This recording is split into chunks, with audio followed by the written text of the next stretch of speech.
selamat pagi semua. Pagi, Pak. Apa kabar? Sehat, Pak. Ya, baik. Sebelum kita belajar pada pagi hari ini, perlu kita menyerahkan hidup kita di dalam tangan Tuhan. Dan saya minta kepada anak-anak kami, siapa yang bertugas dipersilakan berdoa.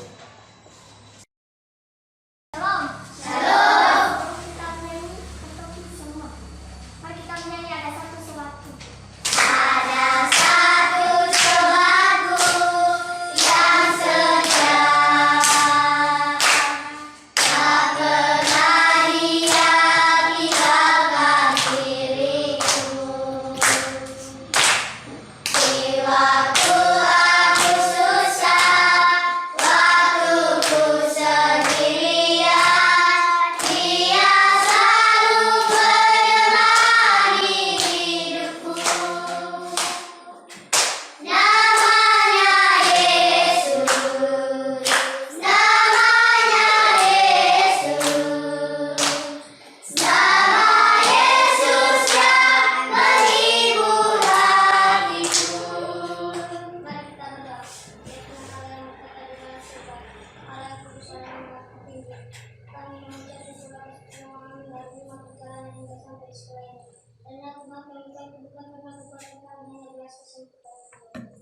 Dan sebentar lagi kami akan memulaikan mata pelajaran pada pagi hari ini. Tuhan, berkatilah kami supaya kami bisa mengerti apa yang diberikan Bapak Guru yang disampaikan Bapak Guru. Dan juga kami dan berkati juga orang tua kami yang tinggal di rumah, apapun pekerjaan mereka, karena mereka yang bisa melakukan setiap hari.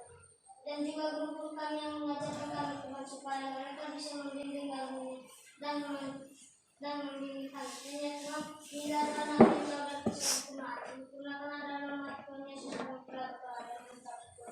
Amin. Amin. Anak-anak kami pada pagi hari ini kita absen.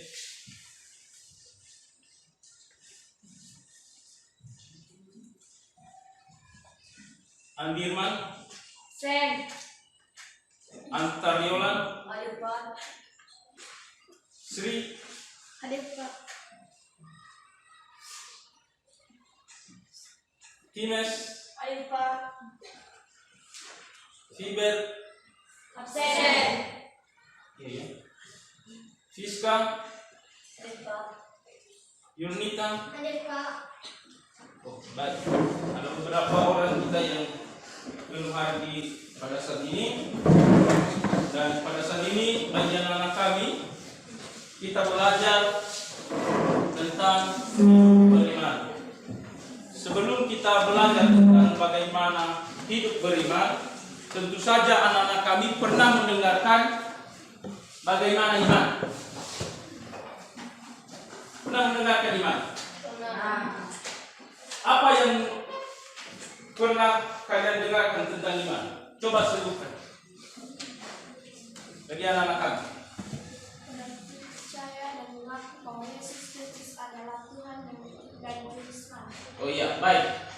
Berarti Tuhan Yesus mengaku bahwa Yesus Kristus itu adalah Juru Selamat. Itulah tanda-tandanya adalah beriman. Baik. Berarti bagi anak-anak kami pada saat ini adalah kita tetap orang yang percaya kepada Yesus Kristus itu yang sebenarnya adalah kita mengandalkan iman kita sungguhnya di hadapan Tuhan. Makanya itu perlu di dalam kehidupan kita itu sebagai orang Kristen, dan tanggung jawab hidup kita itu yang sebenarnya adalah harus hidup di dalam iman. Karena kalau kita tidak hidup di dalam iman, maka kita tidak sesuai dengan apa yang dikehendaki oleh Allah.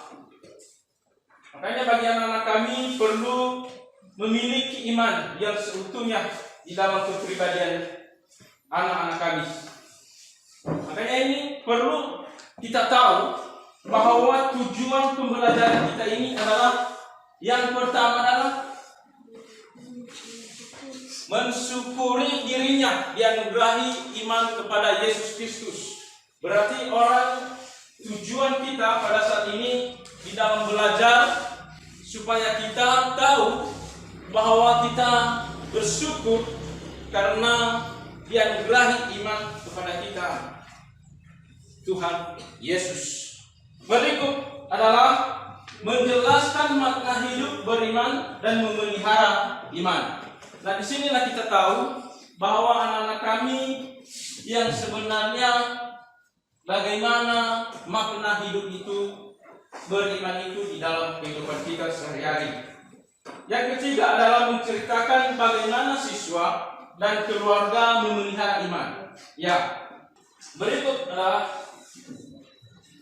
dasar kita ini untuk beriman di dalam Alkitab adalah menunjukkan di dalam Ibrani. Kita sama-sama membacakan Ibrani pasal 11 ayat 1. 1, 2, 3. Iman adalah dasar segala sesuatu yang kita harapkan dan bukti dari segala sesuatu yang tidak kita lihat.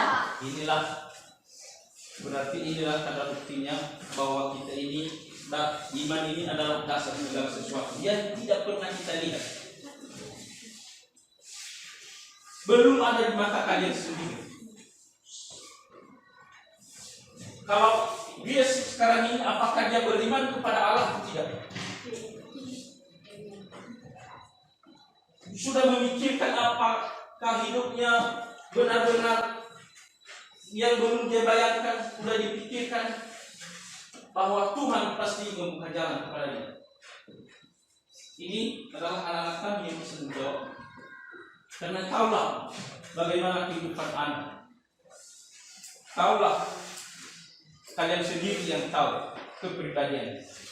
Karena bukan orang lain yang tahu, tetapi bagaimana Tuhan mengasihi. Berikut adalah ada beberapa tokoh contoh di dalam kehidupan kita. Di dalam Alkitab kita tahu bahwa salah satunya adalah Nuh. Ini salah satu tindakan iman di dalam kehidupan kita. Contohnya adalah Nuh. Bagaimana Nuh? Dia percaya kepada Allah. Coba perhatikan gambar. Dia membuat bahtera di atas gunung. Dan dia percaya bahwa imannya selalu setia di dalam Tuhan. Oleh sebab itu, bagi anak-anak kami yang kami kasihi, tentu saja di dalam hal ini kita melihat bagaimana Tuhan mengasihi Nuh. Dan dia percaya, dia melakukan apa yang diperintahkan Tuhan di dalam kehidupan. Coba perhatikan. Saya harapkan kepada kita, mari kita bentuk kelompok. Ini kelompok satu ini gabung terus 4 orang. Ini yang ini kelompok 2 gabung 4 orang, 6 orang. Kelompok 3 gabung 6 orang dan kelompok 4 6 orang. Ya, coba ini. Ini ada pertanyaan di atas. Adalah dari 4 buah cerita itu, manakah yang dapat menggambarkan sikap iman dan percaya Allah? Yang kedua, manakah yang dapat menggambarkan bahwa iman orang percaya dibangun berdasarkan janji Allah yang menyelamatkan orang percaya? Inilah. Coba kalian gabung. Silakan. Belajar sama-sama.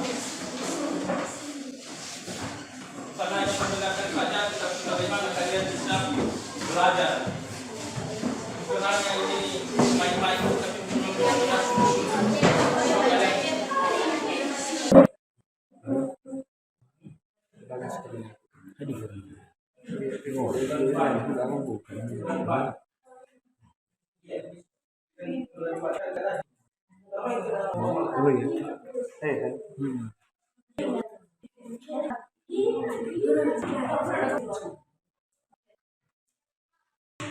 Sudah?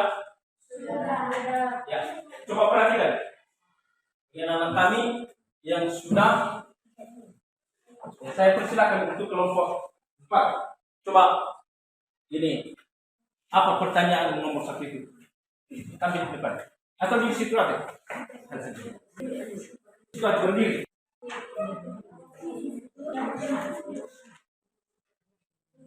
Nomor 1. Ada di bawah. Iman berarti pertobatan. Setiap orang yang mengaku beriman dengan sungguh-sungguh pasti akan secara otomatis berbalik dari dosa-dosanya yang dan dengan penyesalan yang dalam. Iman berarti Oleh sebab itu bagi anak-anak kami inilah kesimpulannya di dalam kehidupan kita yang sebenarnya. Ingat Anda hidup beriman. Inilah kesimpulannya adalah orang yang percaya kepada Yesus pasti beriman. Berarti Anda harus percaya kepada Yesus Kristus. Oleh sebab itu saya minta kita untuk berdoa. Kita